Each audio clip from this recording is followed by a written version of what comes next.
शास्त्री नगर नाम के एक कॉलोनी के सामने एक छोटी सी बस्ती थी।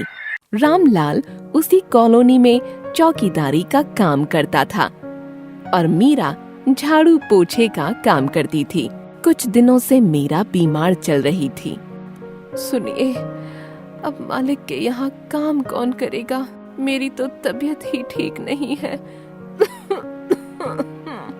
राधा ये सब सुन लेती है और पिताजी, आज मैं आपके साथ चलती हूँ क्योंकि माँ बहुत बीमार है।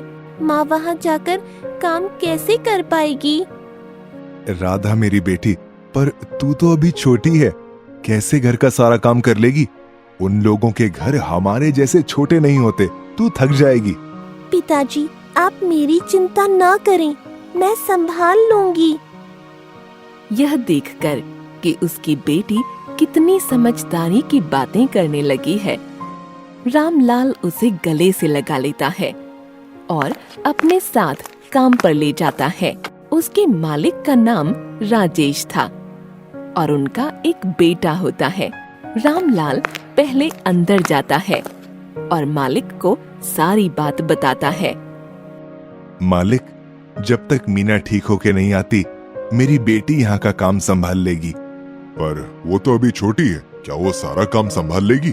नहीं तो मैं कोई दूसरी काम वाली रख लेता हूँ। इतने में बाहर खड़ी राधा ये सब सुनकर अंदर आती है और राजेश को विश्वास दिलाती है। राजेश उस मासूम की बात सुनकर काम करवाने को राजी हो जाता है। मालिक, आप चिंता मत करो, मैं काम कर लूंगी। ठीक है, अगर तुम्हें अपने ऊपर विश्वास है तो जाओ और काम पर लग जाओ। राधा सारा काम कर देती है और घर चली जाती है। फिर शाम में आकर रात का खाना बना देती है। तभी मालिक आते हैं और बोलते हैं, 2 दिन बाद नया साल है, घर में उस दिन कुछ अच्छा बना लेना और घर सजाने वाले आएंगे तो उन्हें चाय नाश्ता करवा देना। जी मालिक, जैसा कहें आप। राधा घर जाती है तो अपने माता पिता से नए साल के बारे में पूछती है। माँ, क्या हम नए साल पर सजावट नहीं करेंगे? हाँ मेरी बच्ची, हम भी सजावट करेंगे। ये सुनकर राधा खुश हो जाती है और खाना खा के सो जाती है। सुबह उठती है तो उसके माता पिता बात कर रहे होते हैं कि वह राधा को क्या तोहफा देंगे नए साल पर। कुछ ना कुछ इंतजाम हो जाएगा, तुम चिंता मत करो। रामलाल और राधा काम पर चले जाते हैं। मालिक के यहाँ मालिक का बेटा अपने पापा से इलेक्ट्रॉनिक कार देने के लिए बोलता है। पापा, नया साल आ गया है, मुझे इलेक्ट्रॉनिक कार चाहिए। अच्छा, मिल जाएगी। थोड़ी बहुत छूट सरकार भी दे रही है इलेक्ट्रॉनिक गाड़ियों पर, तो दिक्कत नहीं होगी आपको भी। और ऊपर से नया साल, फिर तो गाड़ी सस्ते में ही आ जानी चाहिए। ठीक है, चलो। राजेश और योगेश दोनों अगले दिन नए साल पर इलेक्ट्रॉनिक कार के शोरूम पर पहुंचते हैं और योगेश अपने पसंद की एक कार खरीदता है। कार खरीदकर वो उसको उसी समय लेकर निकल जाता है। रास्ते में उसको अपने घर के चौकीदार से, जो कि साइकिल पर आ रहा होता है, उसकी गाड़ी पर खरोंच लग जाती है। क्या तुम पागल हो? तुम्हें दिखता नहीं है? क्या कर दिया तुमने? आज ही गाड़ी ली और तुमने इसमें खरोंच लगा दिया। अब मैं इसको अपने दोस्तों के पास लेकर कैसे जाऊंगा? सब हंसेंगे मुझ पर, मजाक उड़ाएंगे। साहब, माफ कर दीजिए, पर इसमें मेरी कोई गलती नहीं है। आप थोड़ा तेज आ रहे थे, मैं तो साइकिल पर था और मेरी चाल तो बहुत धीमी थी। अरे वो बदतमीज इंसान, एक तो गलती करी और ऊपर से गलती मानने के बजाय मेरी गलती गिना रहा है। चला जा, नया साल है, जा। राजेश ये सब देख लेता है और योगेश को घर आने पर डांटता है कि तुम्हें अपने बड़ों से ऐसे व्यवहार नहीं करना चाहिए। उस दिन रामलाल को बहुत लेट हो गया था तो राधा उसे बुलाने घर से निकलती है। योगेश, ये सब क्या है? कोई ऐसे बात करता है बड़ों से? जाओ, जाकर माफी मांगो उनसे। पापा आज नया साल है, मूड वैसे ही खराब हो गया है। आप और मत खराब करो। थोड़े पैसे चाहिए, दोस्तों के पास जा रहा हूँ पार्टी करने। थोड़ा बहुत खुश हो लूंगा इससे मैं। सिर्फ पार्टी करके और पैसे खर्च करके खुशियां नहीं मनाई जाती हैं। चलो मेरे साथ, मैं तुम्हें दिखाता हूँ खुशियां कैसे मनाई जाती हैं। रहने दो पापा, आप कुछ नहीं देखना मुझे। पैसे दो आप मुझे तो मैं जाऊं। योगेश राजेश से पैसे लेकर अपने दोस्तों के पास चला जाता है। उसके दोस्त उसे जबरन नशीली चीज खिला देते हैं।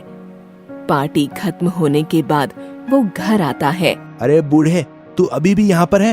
इतनी गाली खाने के बाद भी तू गया नहीं? मुझे लगता था कि गरीबों में खुददारी बहुत होती है।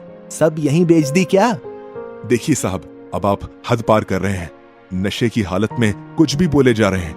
ये आपकी उम्र नहीं है ये सब करने की। ये सब बेकार की आदतें हैं। चुप बे, बड़बड़ किए जा रहा है। तेरे से कोई उपदेश नहीं चाहिए। गार्ड की वर्दी उतरवाकर नंगा घर भेज दूंगा। बाहर शोर शराबा सुनकर राजेश बाहर आता है और योगेश की बदतमीजी को देख और सुन लेता है। राजेश उसे थप्पड़ मार देता है। गुस्से में आकर योगेश घर से निकल जाता है और उसकी गाड़ी से राधा टकरा जाती है। तुम्हें ज्यादा चोट तो नहीं लगी?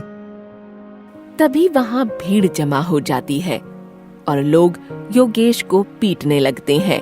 घायल हालत में पड़ी राधा आवाज लगाती है, इनको छोड़ दो, इनकी कोई गलती नहीं है।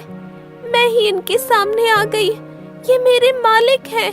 मैं इनके यहाँ काम करती हूँ। योगेश घायल राधा को अपने घर ले जाता है। वहाँ रामलाल राधा की ऐसी हालत देखकर घबरा जाता है। वह राधा की बात सुने बिना उसे घर ले आता है। पापा, राधा को मेरी गाड़ी से चोट लगी है, वरना लोग मुझे नहीं छोड़ते। योगेश, क्या बेहुदा हरकत है ये। तुम्हें मैंने इतना समझाया, तुम्हारे कान पे जू तक ना रेंगी। अब देख लिया बड़ों की बात ना सुनने का नतीजा। जाओ अंदर जाके सो जाओ, कल बात करते हैं।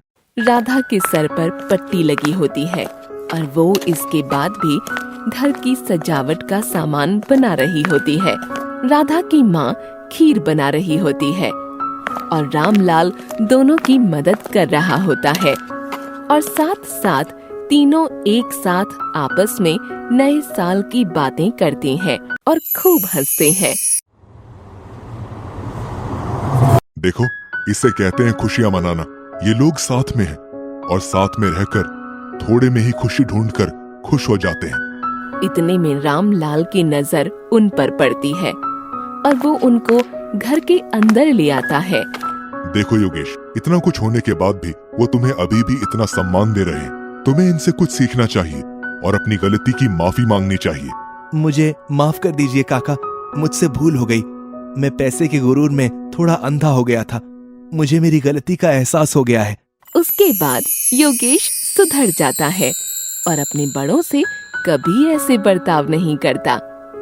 मीरा की तबीयत भी अब ठीक हो जाती है और अपनी बेटी को गले लगाकर कहती है, भगवान ऐसी प्यारी बच्ची सबको दे।